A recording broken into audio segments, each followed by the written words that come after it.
Hello, friends and neighbors. Welcome in the light, where laughter's the answer and hearts are shining bright. With calloused hands and wits, so razor sharp, let's praise a place where love ignites the spark. In the field of dreams, where sweat and hope combine, we'll raise our voices high and toast to the divine. Be your best and let your spirit always rise. Give thanks for every moment under sunny skies. Be the sunny side of someone else's life. Share your light and joy through struggle and strife. Keep your heart open and your soul always bright. Together we will share this sunny side life. Be the sunny side of someone else's life. Share your light and joy through struggle and strife. Keep your heart open and your soul always bright. Together we will share this sunny side life. Hello, friends and neighbors, and welcome to Sunnyside. It is the last day of June, and it is the week that ends on a Friday with Independence Day. That's my second favorite holiday. Well, I love Thanksgiving. I think maybe just a little bit more. It's hard to say. They're two different seasons. I love the 4th of July. I love America's Independence Day. And we have a long-standing tradition in our family of spending time with our friends and enjoying fireworks. And sometimes we go to a parade, and sometimes we almost are always out on the lake at some point during the weekend or whenever 4th of July happens to hit us. And this week, it happens to be on Friday. So I hope that you have a fantastic Independence Day weekend, and a longer weekend at that, with Friday being the 4th, and the rest of the weekend doing whatever it is that you love to do to celebrate America's independence. What a great holiday, what a great tradition. And truly, there are lots of countries out there that have their own Independence Day, and I think that's great, but I think it's America's Independence Day that is the absolute best. And in many cases, I think it's the original. And I think everybody else just kind of looks to how we celebrate it as a nation. This is one thing that we can all agree on, that the independence of our and formation of our country as a nation, as the United States of America, is truly a wonderful, miraculous, historical, and important thing to maintain. And so all of the things that came from our Declaration of Independence on the 4th of July so many years ago have stayed with us, and I hope that it means as much to you as it does to me, and that you enjoy this weekend and give thanks to God for the freedoms that we have been able to maintain as a nation for so long, and we had to fight for, and so many of our ancestors, relatives, friends, and so forth have died for to maintain. So it's just a great weekend. Of course, whatever it is that you happen to be doing, whether it's barbecuing or enjoying the fireworks or boating or gosh, who knows what you're doing. I hope that you just have a great one, and I'm looking forward to it. I always do. This time of year is exciting, and I can't believe how fast July has already come around. Here it is at the very end of June, the final day here, the 30th, and already I've been a cattle baron for a little almost 2 weeks. As of tomorrow, Tuesday, I'll be a cattle baron for 2 weeks with my 10 steers, whom I've been feeding every day like you do, and taking care of them. And I've been putting up some fly traps because I don't want the flies to bother my steers too much, and giving them the bedding that they need, and their hay, and of course just a little bit of grain mix every day so that they can enjoy that. That's like their breakfast cereal. Those boys come out running, and they're ready to go to eat that, well, we'll just call it cereal because that's what it is. It's a mixture of corn and some protein supplement and all good stuff that they enjoy. But, they like the hay too that we grow here at Sunnyside. Pretty happy about the hay situation. Spent some time last week making straightening out some fences in the feedlot there, getting things repaired, putting in some new posts, breaking through some concrete, really working harder than I should have probably on the Lord's Day last week. And just in that time, in this past week, also working in the sawmill, having some fun with my sawmill that I built a few years ago, and working with the saw to create large and cattle, I don't know, I hope they're cattle-proof planks that will be used as rails on their new fence. I'll be replacing some of the current fencing with ash boards that are 1 3/4 inch thick. Don't ask why I came up with that number, because it's just how it worked out on the first log and I stuck with it.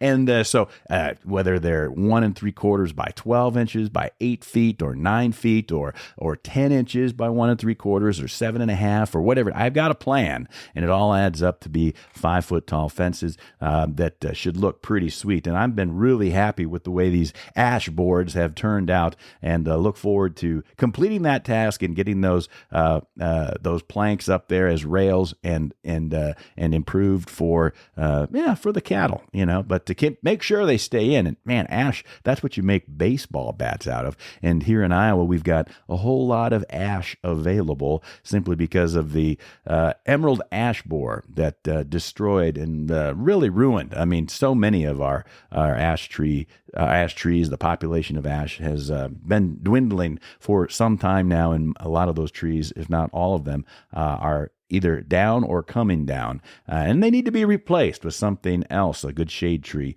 that you could plant. So if you live in Iowa, or you're east of us and you've suffered the effects of the emerald ash borer, you know what I'm talking about. But the good thing is waste not, want not. We can take those logs and turn them into useful products that should last for generations, or at least for several decades, for sure. So I'm looking forward to doing that and working on that with the boys, Jack and Colin, and putting those fences up and improving as we do. Improving the land to serve both our needs as a family and to help out the animals that we're taking care of. And of course, down the road, and I'd say March, if you're interested, you could buy a quarter of beef or a half of beef, and we'll have more information on that as the weeks go by and I get things more in order. It's going to be a while before those steers are ready to be steaks, but it should be just in time for next year's grilling season in 2026. And so that is all going pretty well, have to say, pretty well. And so lots of things happening now as the month of July, besides the 4th of July here on Friday. As we get closer, there's going to be a tournament, a golf tournament I'll be playing in with the Waldorf Gridiron Club. That'll be on the 11th. Have some friends from different places come and play with that. My wife Heidi will be enjoying that as well. And then, of course, shortly after that,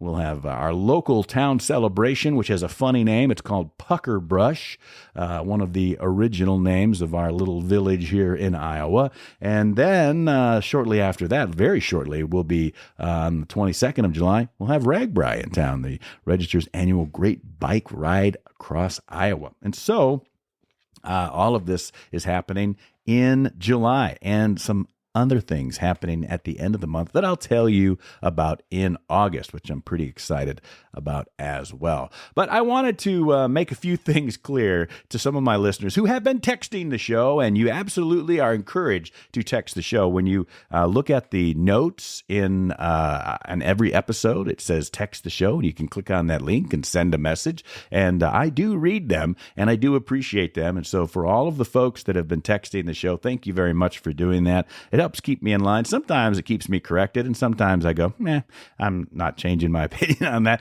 particular thing. One of the things that has happened in the last week or two is that some of you are starting to think that I am not conservative because of some of the things either I've said about the Republican Party, or maybe have complained about with the Trump administration, or dealing with Iran, or some of these, our relationship with Israel and its place historically, and then also theologically as Christians, and all of that stuff. And it sounds like I'm just not your dyed-in-the-wool quote unquote conservative Republican. And I take issue with that. I am a conservative, but I am a person who is a constitutionalist, and I look at things pretty strictly in that way. And I'm of course formed by my understanding of the Bible and my faith in Christ. And so all of that comes before my affinity for any particular party. Grew up Republican, very much akin with the Republican, at least stated values, although they're not typically followed through on. I like a lot of the things that the Trump administration is doing, and so it would make it seem like I am anti-Trump. I'm not, and based on what I said last week regarding my concerns over Iran, those things still don't change. We'll see what the battle damage assessment ultimately is. I have to give credit to President Trump. I think he still was played by Israel a little bit, but I got to give credit to the Israelis. They did a fantastic job with whatever it is that they like to do. I just don't like being steered necessarily by any nation other than our own. So credit to Trump. He took decisive action. I don't know why the word obliterated is being passed around so much. We used to give crap when Biden was in office to the Democrats because it all seemed like they were reading from the same script, and now the same thing seems to be being done on the Republican side. Everybody's using the term obliterated. It's kind of like the word awesome. It has a distinct meaning, and it gets watered down if we keep using it in the wrong way. So we'll see, but it looks like maybe things will get better, or maybe they won't. Who knows with those two countries? And I think Trump said it best, which I cannot repeat, as he walked out to go and get into the helicopter and go see the NATO folks. He had some things to say about Israel and Iran that was supposed to be happening during the 12-hour standoff, and it was very interesting, very good. And actually, I don't necessarily condone that type of language, but I'd be lying to say that I've never used it, because clearly I have. As a soldier for a long time, it slips out every occasion, and I know I'm not proud of it. I'm sure that I just thought it when I saw that, I told my wife Heidi, I was like, oh, he just realized he's been played a little bit by these two countries that refuse to stop fighting each other. And so hopefully that gets squared away. Hopefully it works out and it gets leveled off. Hopefully our economy gets turned around. Hopefully all of these things work out. And of course, we keep our fingers crossed as we head into the 4th of July weekend. But just in case you were wondering, I am not off the rails. I know I've got some friends that are on the Democrat side, and they're like, ooh, we're finally winning them over with these comments. No, you're not. I mean, there's just you have a crazy agenda, and you've always aligned with the wrong people, but and values, in my opinion. However, that doesn't mean that I can't criticize the president or the administration, and he doesn't like that very much. But I happen to like people, like Rand Paul and Ron Paul, and for that matter, Thomas Massie. I like those people, and they seem to me to be, holding true. We have to give, I give props to people who stay true to their values and don't just go along to get along. So I know that Ben Shapiro is having a great time when he goes home at night and plays with his, Mossad action hero playset, because he's loving all of this stuff. And of course, if you listen to Ben Shapiro, anything that Trump does right now related to Israel is the greatest thing that's ever been done. I'm not sure what that's all about, but it is obviously a huge part of his agenda. And so I'm just cautiously several yards away from the rah-rah part of that yet. But I do appreciate the effectiveness of our military and our strength and our ability and the legality to be able to do and take those actions. And it was probably something that if I was president, I would have trusted, but definitely verified that our intelligence mirrored what the Israeli intelligence said, and probably would have taken the same action. So there, maybe that will settle some of your concerns that you think that I'm going off on a progressive, which isn't even a fair description of what the Democratic Socialists of America are. There's nothing progressive about socialism. I can't stand that term, but no, I'm not heading down that road whatsoever. But that doesn't mean that I can't be skeptical. And so that's important, because as we roll into this 4th of July weekend, I'm going to do it again. Because as you know, if you've been listening to this show, I am furious with local state legislature Henry Stone for introducing what was once House File number 1 and got changed and approved and passed by both the House and the Senate through committees and everything, and now signed by the governor. So it is law, where the people in this great state, if you are a private school student and your school doesn't have, say, football or lacrosse or basketball or esports or whatever they don't have, then the legislature, in their infinite wisdom, has gone on and made it the law that is enforceable by the word shall, which, as we all know, is very, very important as legislators learn to write laws, that public school districts shall accept any athlete from a private school as part of their sports programs, and they can't charge them any more than they charge public school students, which is nothing. So that's for free, and then they're going to play on their team, and the best part of it is by the same law, the public school then has to assert and assess and have as its beds, which is how you count what your class rating is. If you're a class 1A, 2A, 3A, 4A school, whatever it happens to be. If we've got 5As and yet now I'm not sure if we do that. But any of that now you have to take 1/4 of the student body of grades 9 through 11 of the private school that the athlete or athletes are coming into the public school from. You have to take 1/4 of that private school's enrollment, 9 through 11, and add that to your public school count. So if you're on the edge of, say, from a 2A school and you're close to being a 3A, that quarter of that student body, 9 through 11 from the private school, could turn you into a 3A school. It doesn't go down. It only goes up. So 3A to 4A, 1A to 2A, 2A to 3A, et cetera, et cetera. And that is because you're measuring for that one athlete.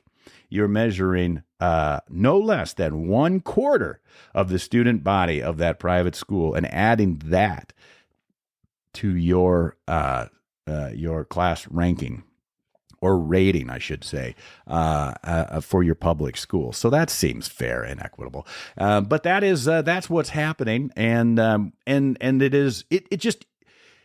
I've said it before. I'm not going to get into it well, maybe I am. I don't know. It just is so irritating to me that this is so lopsided, so one-sided. It doesn't go the other direction. It is crazy. It has inspired me. I got up so early this morning, like 3:30 in the morning, because my mind was just racing with irritant and funny, I hope, little things that I couldn't stop thinking about. And I was like, I got to get up. I got to write these down. And that's what our show is going to be about today, as we roll into this sunny side of life, the pursuit, the life, the liberty, and the pursuits which make us happy, our byline. This show, in our 3rd season, or 4th season, I guess, technically, of the sunny side of life, as we take a look at this new House File 1, which is transformed into law in a variety of ways. And so it just seems, whether it's on the national level or on the state level, and maybe even at the county level, Republicans are acting like a lottery winner who claims their winnings haven't changed them one bit whatsoever. Look, I'm sure I won $500 million, but it hasn't changed me a bit, as they flash their new capped teeth while they're jumping into their Maserati and waving adios with their platinum banded fingers. It hasn't changed you whatsoever. The new rush of republicanism is just riding that wave, and that is fun. I like the conservative things. I like the conservative Supreme Court. Those things do make me happy.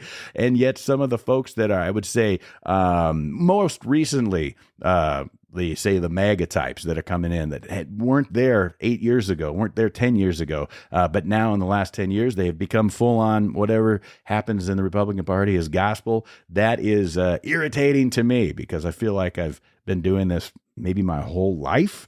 And it just seems like a little, I don't know if it's good. It's like I said, it seems like The Republicans are coming in saying that they care about lower taxes and reducing the deficit and reducing the debt and this, that, and the other thing, and being friendly to businesses and having smaller government and all of those things. Like they haven't changed their stripes whatsoever, like a lottery winner who wins that amount of money. And then all of a sudden it's just, completely different in so many ways. And so I think that's what we're seeing from the national level on down. And I don't know. But, so my friend Henry Stone, and I've known him for a long time. This was his idea, and he got it from some constituents actually right here in my hometown that go to a private school. And this was their idea. They put it in his ear, and he has carried it forward, carried the water all the way to the governor's desk. And she, of course, has signed it. And so now the private school kids that want to play in a public school in an adjacent district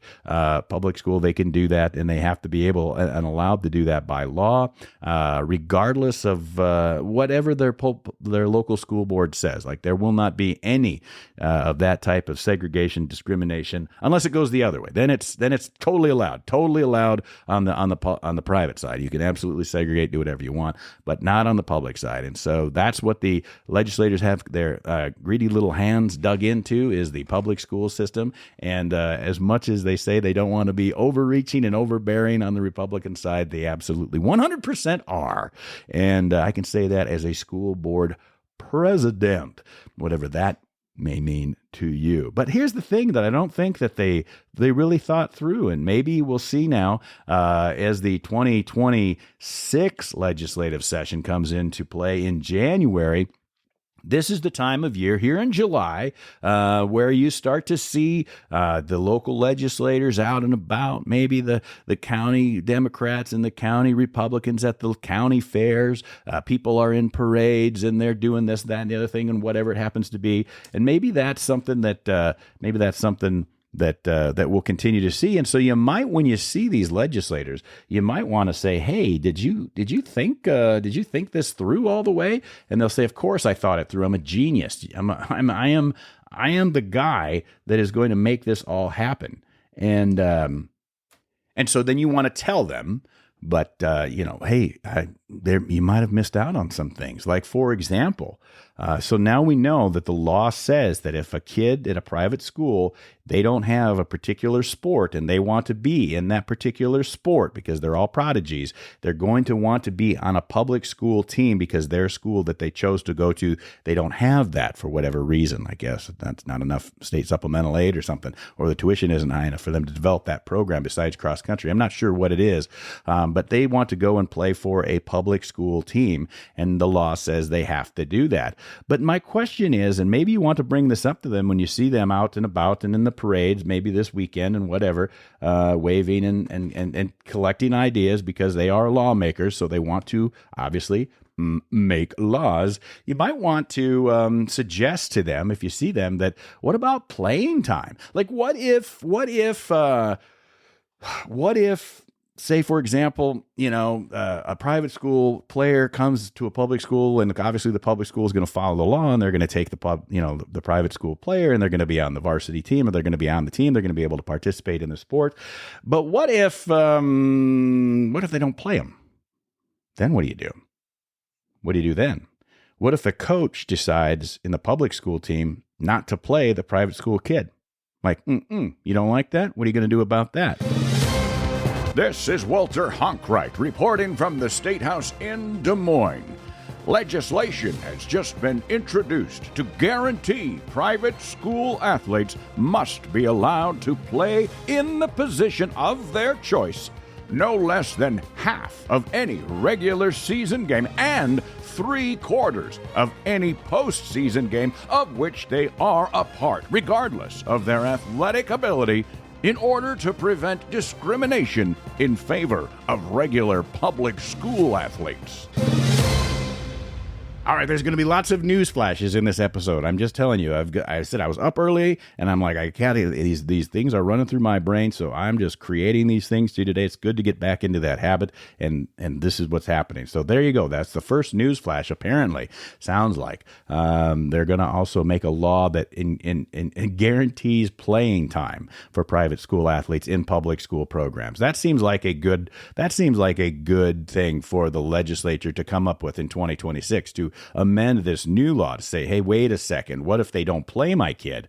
That's not why we joined this team. They got to play my prodigy kid. I got to be able to play, and I'm going to make that coach do exactly what we want him to do, so we're going to determine playing time.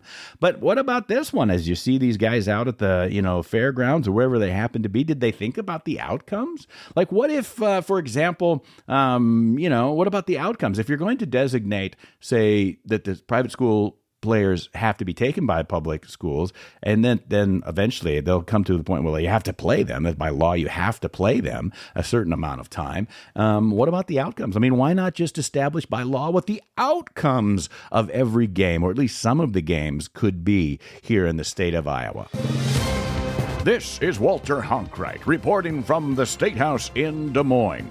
Legislation has just been introduced to assure private school players on public school varsity sports are guaranteed victory in every away game during the regular season, and that the private school athletes receive the same elevated stats as the best public school player on their team in order to assure fairness. Walter, what if their opponent also has a private school player on their team? How will they determine the winner? Troy, in that highly unusual case, the athlete with parents who have given the most campaign donations to the majority party will be furnished with the victory, in all fairness. Okay, I guess in all fairness, that makes sense. We would establish outcomes. There's a new law that you can encourage the lawmakers in your local legislators to go ahead and go forth this. And they're going to say, oh, that's ridiculous. We would never do that, brah. That's completely unrealistic. Is it? I thought the first one that we passed this year was unrealistic, but apparently not. And when it comes down to taking care of the fairness of these kids, because it's really just about punishing the kids if you don't agree with them, then, why not establish the outcomes as well as the playing time? But it's not just that. It isn't that, because as we all know, it's the parents that make the decision for their children where they're going to go to school, particularly in a private school setting. It's the parents that have determined that that's the commitment that they're going to make, as they well should be able to. And I'm 100% in favor of them being able to do that, the parents are the ones that make that decision of where their kids are going to go. And for that reason, you might want to suggest to these same legislators, that are open to all this fairness doctrine, according to the current majority, you might want to suggest, hey, wait a minute. It's the parents that put the kids in the private schools. And they're the ones that have an interest in taking care of their child being able to play at a team in the public school. You should probably help those parents make sure they have a role in coaching decisions as well. Why not make that part of the law? Let's make sure the parents are able to make coaching decisions just to assure equitable fairness for all. Here we go. This is Walter Honkright reporting from the State House in Des Moines. Legislation has just been introduced that will provide co-head coaching responsibilities to any private school athlete parent on a public school varsity sports team to assure there is fairness in coaching decisions, especially in the duties related to determining the starting lineups and stat management of individual players. In all fairness, of course. And again, in all fairness, sure, that makes sense, I suppose.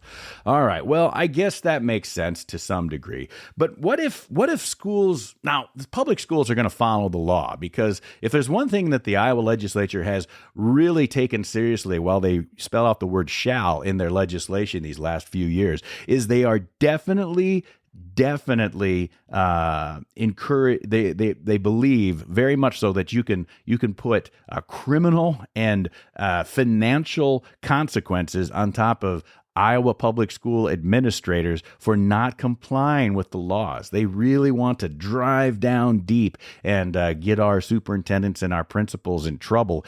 And that's how they're going to, really come around to enforce some of these laws. And so it would make sense then, like, what if there was a situation where public schools were, like Little Rock, Arkansas or something like that, like, hey, or or Alabama. We're not taking these private school athletes. We're not taking them. It's not that we don't like the kids. We're not for that. We're remaining segregated when it comes to athletics, and we're taking a stand. What if a small school or any school district in Iowa just said, nope, our doors are closed. We're not going to do this. We're going to challenge it.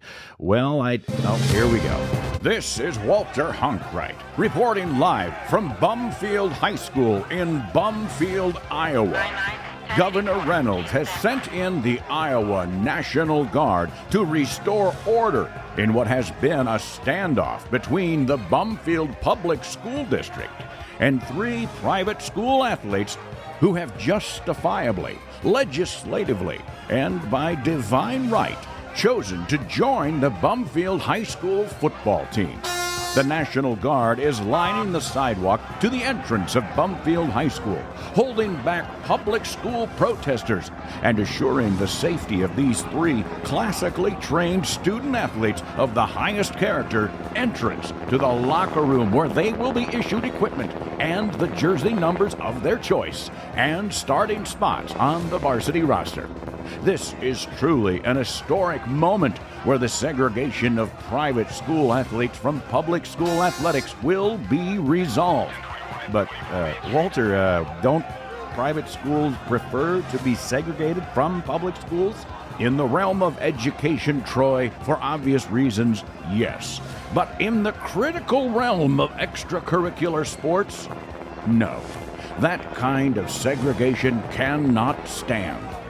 But, Walter, will the private schools accept public school athletes under the same conditions on their athletic teams? Troy, the answer is maybe, depending on their athletic prowess and their parents' ability to pay for their child's athletic tuition, of course. That makes total sense. Actually, that makes total sense because, as long as the private schools are willing, and they always have been willing, to take public school kids, particularly athletes, that help them succeed, in athletics, I think that is, I think that's probably, that makes sense. They absolutely, and then you probably have to pay a little bit more because there's no rules for the private schools by this legislature. The private schools are pristine and pure, and there's no concerns about that. But what if it gets? I mean, and the reason for that is, if you have, it's just clear that the kids that go to the private schools are just more faithful people from more faithful families. That's why they're going to private schools, because they want to segregate their children from the demons in the public school district and keep them safe in their educational formats. And so it makes total sense. In fact, it might have something to do with maybe when it comes to athletics, how things are determined when it comes to, say, tournament play. Well, it looks like the state baseball pairings have been made by the Iowa High School Athletic Association. Well, let's see what we have, and we go now to our correspondent once again, Walter Honkright. Thank you, Troy. The IHSAA has released Iowa high school state baseball pairings in what some are saying is a controversial move. Apparently, every private school team qualifying for district play in the state tournament bracket have been given a 3-round bye, leaving the public schools to fight it out in the lower rounds before advancing. Walter, why would the IHSAA give an unprecedented 3-round bye to private schools? Well, Troy, as you probably know, the athletes of the private school teams and their parents are clearly more faithful people than your run-of-the-mill godless heathens in the public schools, and therefore they are entitled to special treatment in the tournament series in line with current legislation in Iowa. But, Walter, what about the public school teams that have private school players? Troy, those players will be given the opportunity to receive part of the state championship trophy of any public or private school team to which they wish to add themselves to the roster, in keeping with the imaginary fairness doctrine of the current legislative majority. Oh, all right. Well, thanks for that, Walter. But what did you think about that? Was that ridiculous?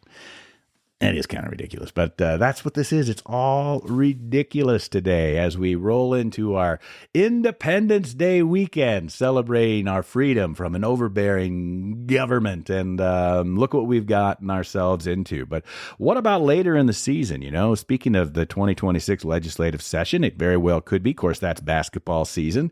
And in basketball, things can get heated in the gymnasium. Both crowds are just across from each other, just about 50, 60 feet, and things can get heated, especially when things that, you know, aren't meant to be said or could be said erupt into calamity. We take you now to Bumfield High School once again, where a riot has broken out at a conference basketball game. Walter, what's happening over there? Troy, a riot has broken out in the third quarter as fans and players from these two small public schools have taken to the floor to battle it out in a bloody contest of who's more offended. What happened? Apparently, during a timeout, one of the new private school athletes was heard telling the custodian, one Mr. Dale Finnegan, that someone should take out all this trash. Mr. Finnegan had already removed the trash at the end of the half, but it was allegedly meant that someone should take out the public school trashy spectators. Obviously, that got the crowd in a frenzy, and here we are in the midst of sheer chaos. Wait a second, Troy. We have some clarification. It appears the private school athlete didn't mean the trashy spectators from the Bumfield side for which he now plays, but rather the trashy spectators of the opposition. Oh, well, that makes it all right then. Keep us posted, Walter. You betcha.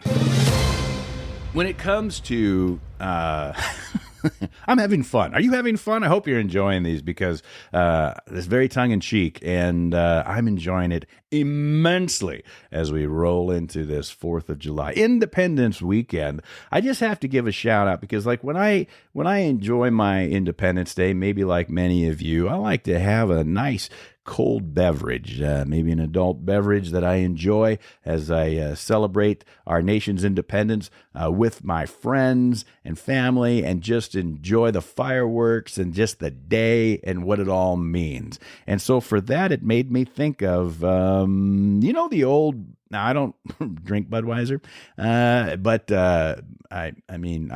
I used to, but I don't much at all anymore, unless I guess it's there, it's free. But the truth of the matter is they had some of the best commercials of all time, whether it was the frogs with Budweiser, or what's up? Or I really enjoy the old Real Men of Genius ads that they used to do with Anheuser-Busch. And so I thought when it comes to our legislature, I feel like they have earned that title, except not Budweiser, not Anheuser-Busch, my friends, but Bruhweiser.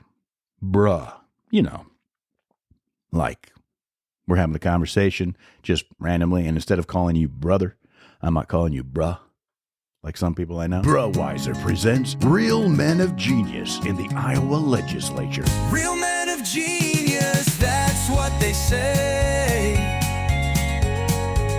Balancing budgets in your own special way. Raise a toast to the man with a vision so clear. Shuffling taxes and shifting gears. Thank you, Republican legislators in Iowa. Not only did you recently learn the meaning of the word shall in writing legislation, but you also found a way to appear to lower property taxes from Des Moines. Budgets are your battleground, your podium, the stage.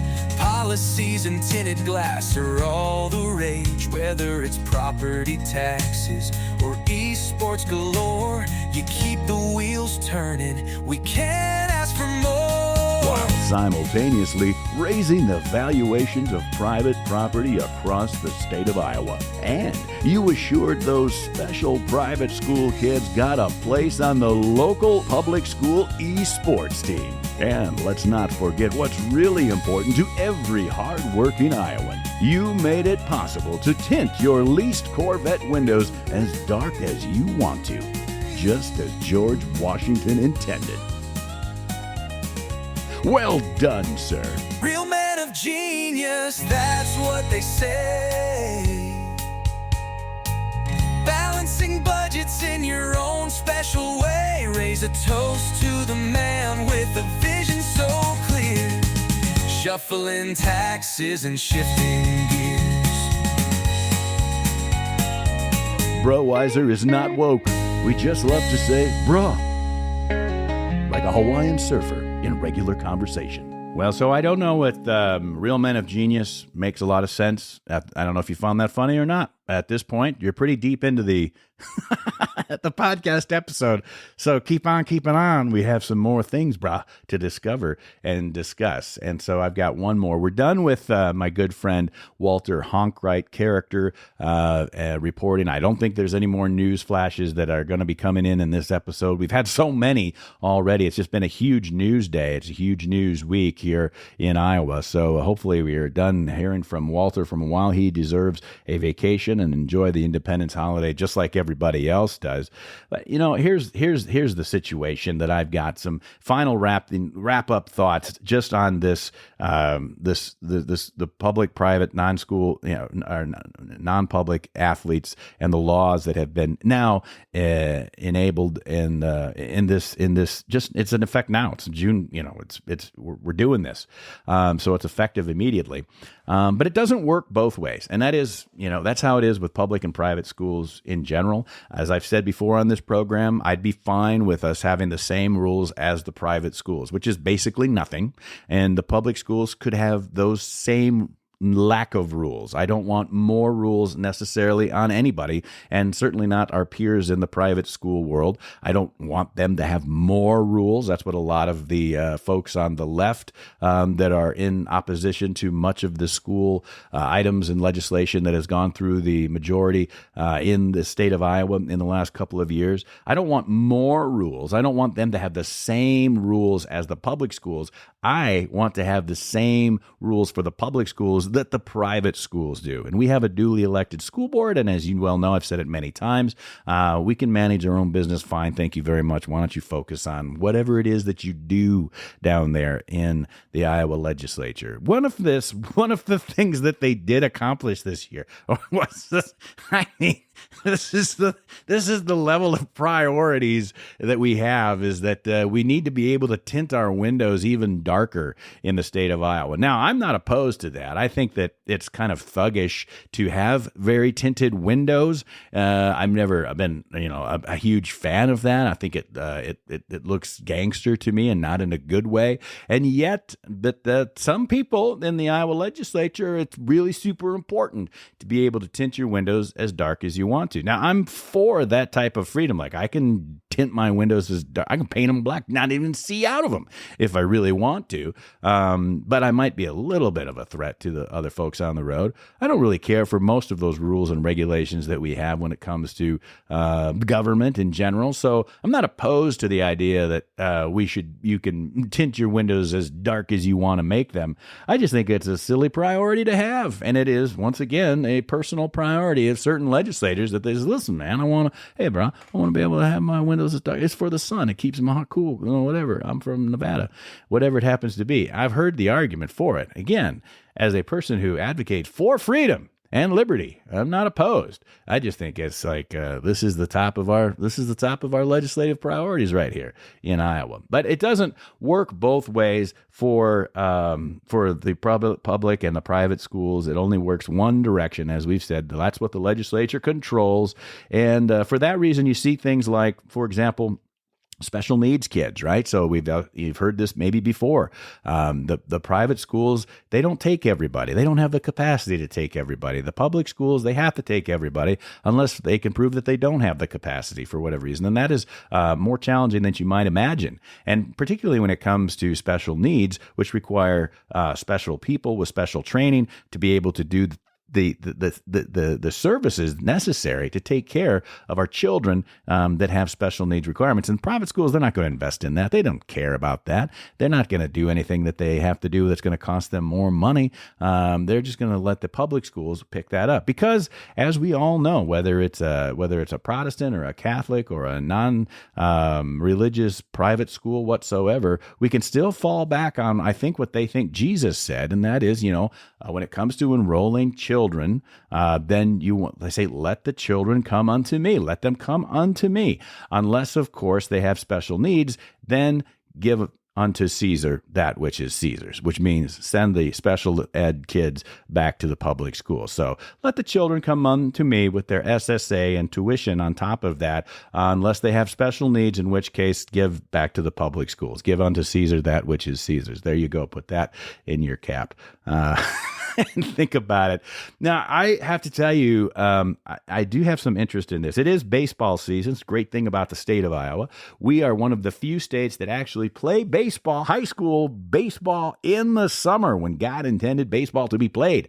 Not in the early spring when it's terrible weather in the north, or even in the fall. But it should be in the summertime. And even though it takes up a lot of our time, because all four of our boys have been baseball players, it is a lot, and it is a lot of games, and it is constantly, being shifted around because of weather, particularly this rainy season that we've had this summer.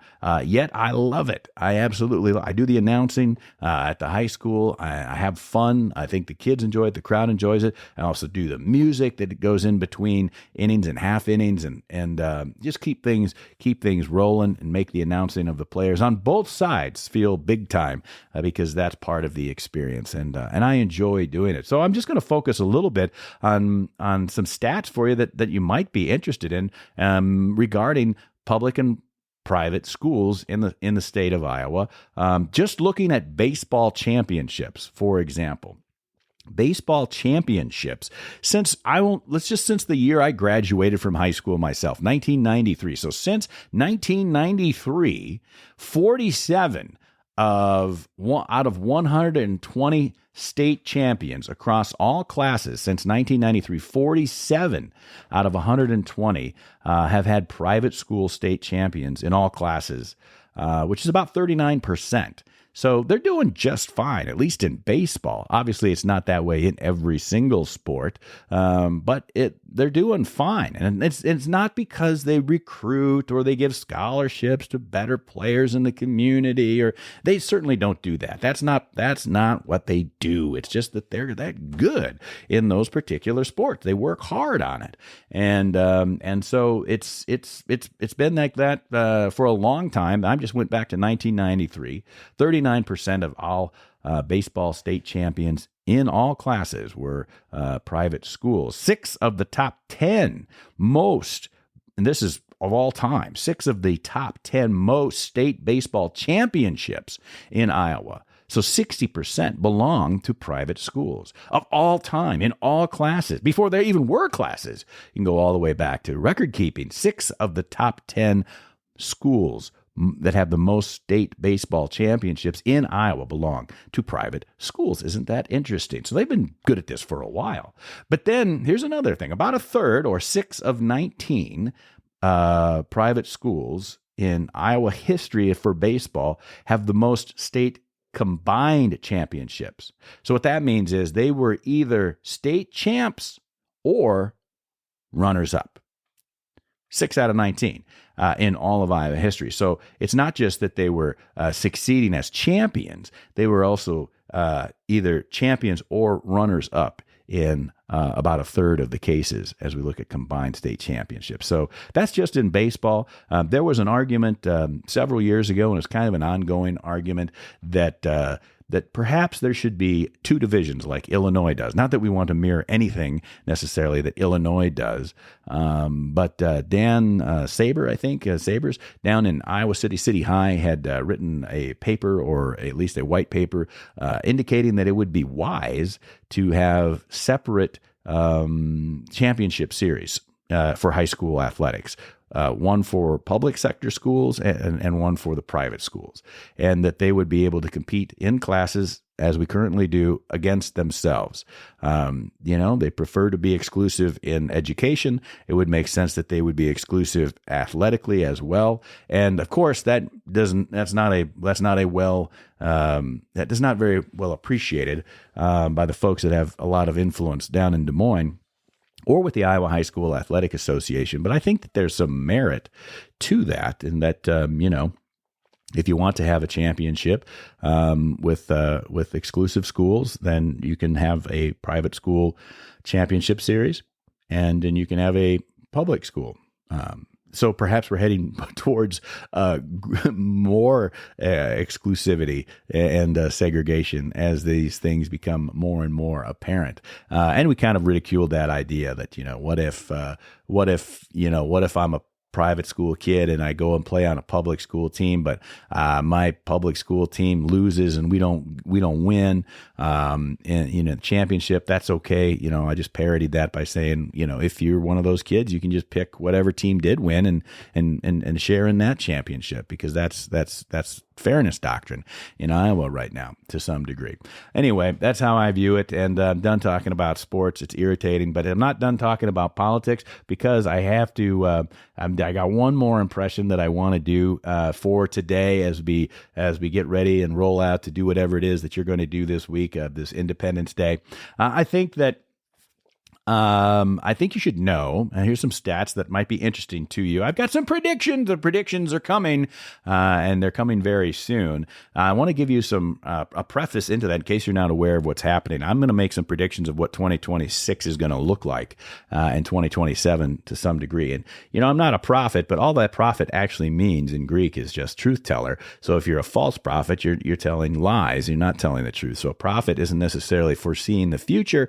They're just telling the truth as it happens to be. Is that the root word of the word prophet? And so I want to bring you up to speed on something. Now, I'm not a Cyclone or a Hawkeye fan. I root for both teams here in Iowa, and the Panthers occasionally, because they're Iowa schools, and I support Iowa in general. Love the great state of Iowa and all of the people in it, even the ones that are a little bit loony. The Iowa State president, the current president of the Iowa State University, is Wendy Winterstein. She's going to retire from being the president of Iowa State University in January of 2026. So it's coming up quick, just a few months away. ISU President Wendy Winterstein is going to retire, and the search for a successor president begins. It begins, my friends. Who will become the top Cyclone in the state of Iowa, at least at the administrative level, because football coaches still get paid more.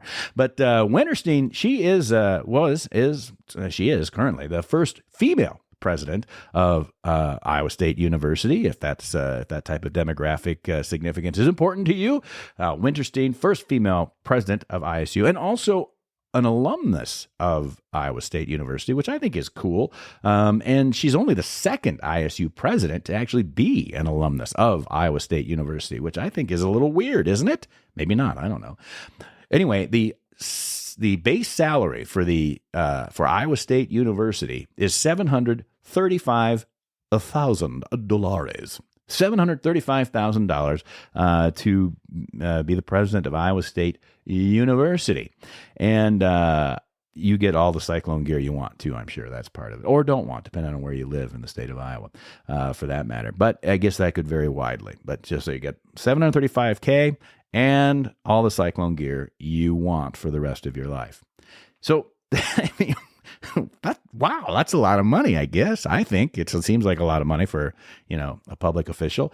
The governor of Iowa, Kim Reynolds, she only gets $130,000 base salary, $130K to be governor of the great state of Iowa, to oversee 3 million people and all of the wonderful things that we do here in Iowa. And she gets paid $130,000.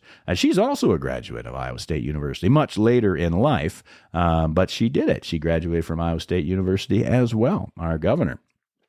So the presidents of the 3 state universities, Iowa State, and University of Northern Iowa, they are all selected by what's called the Iowa Board of Regents.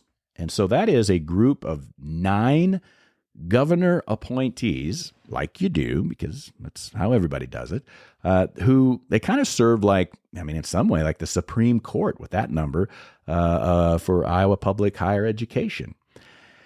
And if you don't know who those 9 people are, let me introduce you. I will tell you who they are. First of all, we'll start with Sherry Bates. She's the president.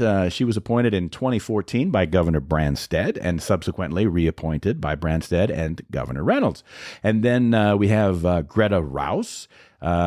She is a former Branstad and Reynolds communications director, and she was appointed by Reynolds in 2021.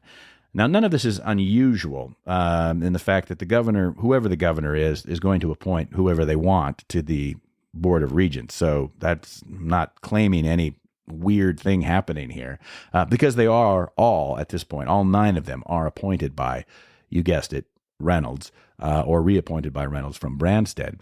Then we got David Barker. He was appointed by Reynolds in 2019. And again, just this year, he's also, this is interesting, an honorary colonel of the Iowa State Militia.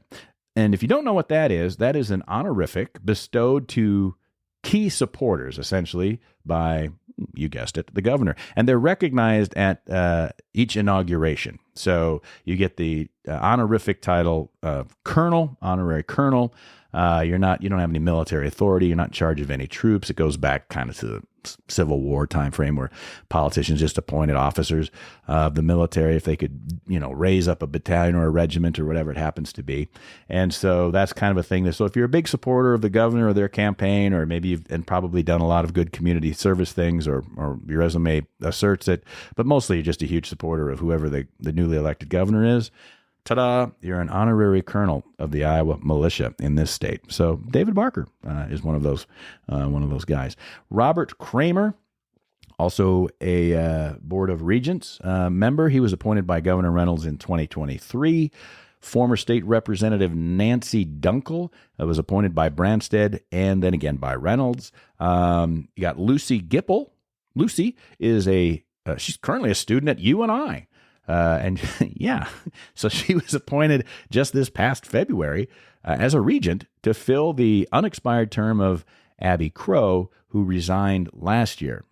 And so, yeah, Lucy's a college student. Who knew you can do that and be a regent at the same time? But you can. Des Moines councilwoman named Christine Hensley is also a regent. She was appointed by Reynolds just last year to fill the unexpired term of Mike Richards. Where are all these people going? Then there's J.C. Reiswick. I might be saying that wrong. He's the Chief Strategy Officer of OWL Services and was appointed by Reynolds in 2022 to fill the remaining term of Milt Dakovich. And then again this year he was reappointed. So Milt and Mike and Abby all left their service, resigned or whatever, and these last 3 were all filling in and have been reappointed to some degree. And then finally, the 9th person is a businessman named Kurt Shaden, who was appointed by Reynolds just this year as well. So those are the 9 folks that are on the Iowa Board of Regents. And that's who selects who is going to be the next president of Iowa State University. Now, I'm going to add something else into your bit of knowledge as you roll into this holiday, July 4th, Independence Day, America weekend. The way that Iowa public employees pension work. It's called IPERS, the retirement system that we have in Iowa. It's fantastic. I don't get it. I mean, I was National Guard, full-time National Guard, so I get my military retirement. IPERS is actually better than military retirement.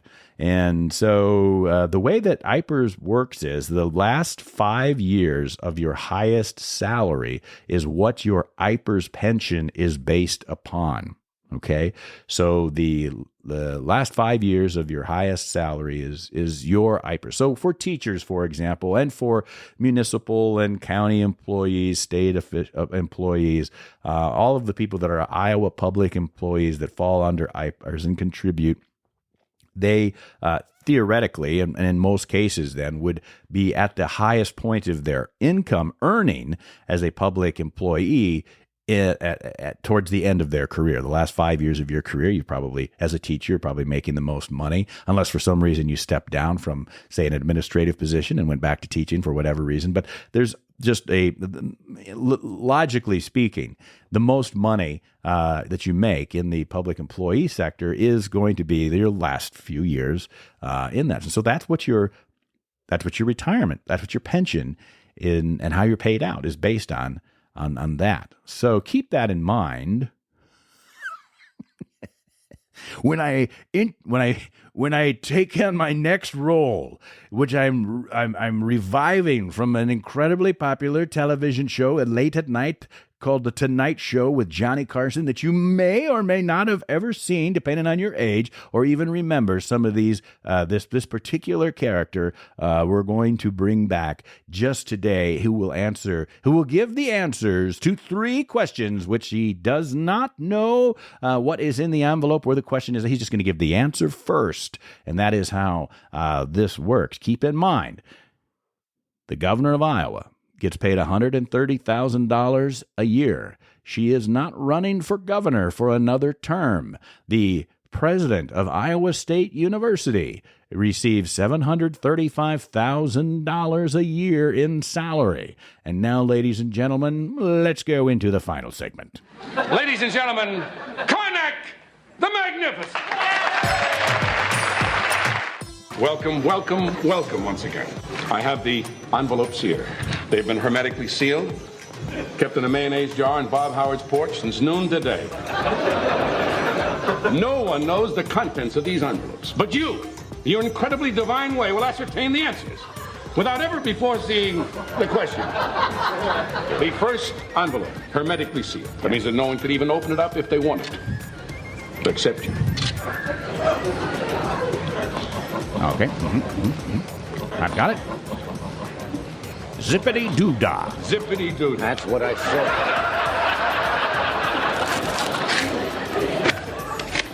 What authority does the state auditor in Iowa have over state agencies?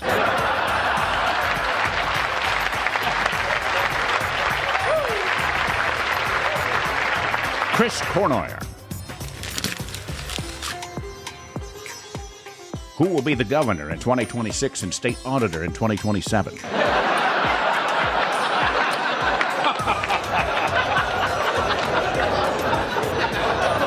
answer is Kim Reynolds.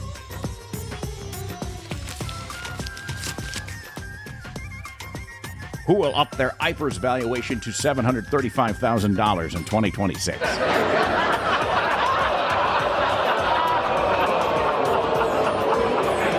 May a weird holy man get your weather girl in trouble.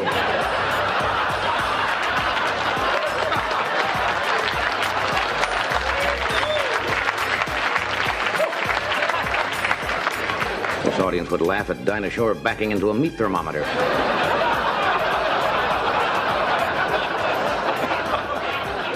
Well, there you have it. I hope you enjoyed it. I don't even know if it's any of it. Look, all of the information, except for obviously the parody stuff, is true.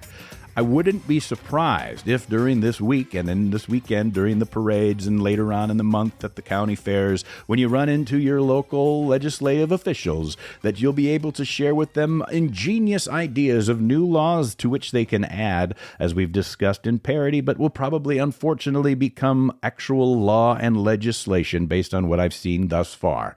And perhaps these other predictions, maybe they'll come true as well. Maybe our governor will actually become president of Iowa State University, which, by the way, would mean that the lieutenant governor, Chris Cornier, would become governor while she is running to be state auditor.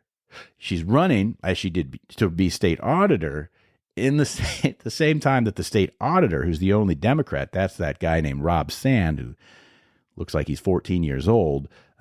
He is going to be running for governor, probably against, I don't know, Feenstra, somebody like that. We've already done an episode about that.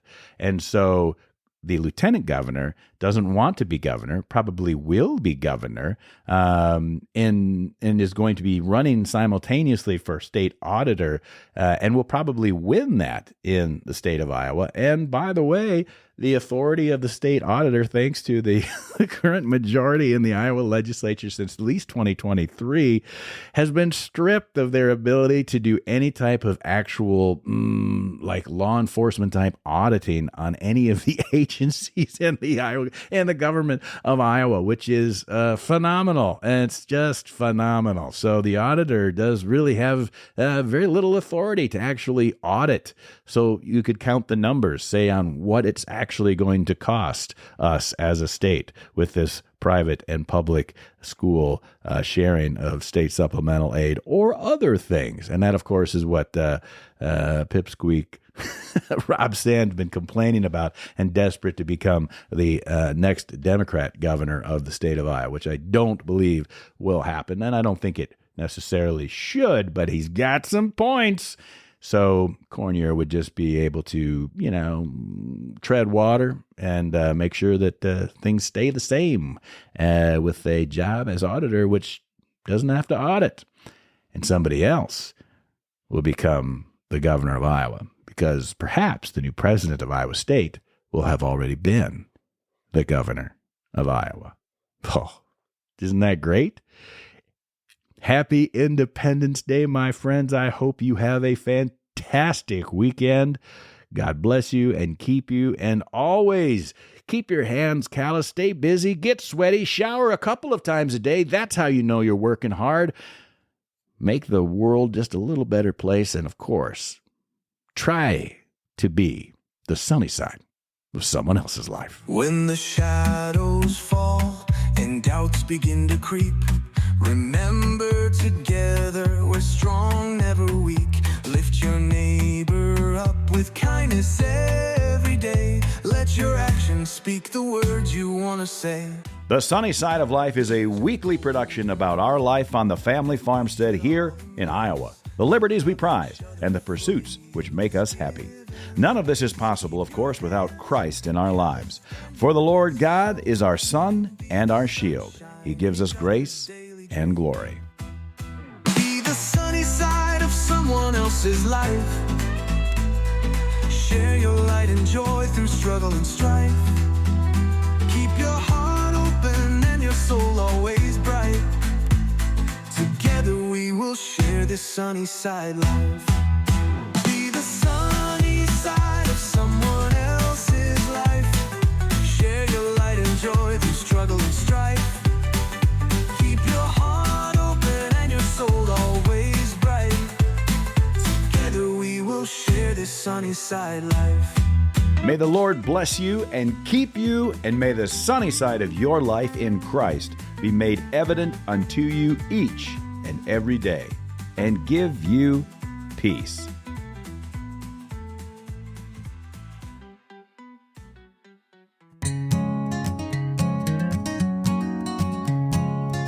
Oh, Mr. Iowa legislator, you're the talk of the town. Crafting laws on gaming heroes while you wear that frown. Property taxes spinning like a tilt-a-whirl ride. But those tinted windows keep your business inside. Real men of genius, that's what they say. Balancing budgets in your own special way. Raise a toast to the man with a vision so clear, shuffling taxes and shifting gears. You legislate esports like it's the game of the year, crafting rules and guidelines while the crowd lets out a cheer. Behind the scenes, you're a maestro of fiscal finesse in your tinted windowed fortress, where you handle the mess. Real men of genius, that's what they say. Balancing budgets in your own special way. Raise a toast to the man with a vision so clear, shuffling taxes and shifting gears.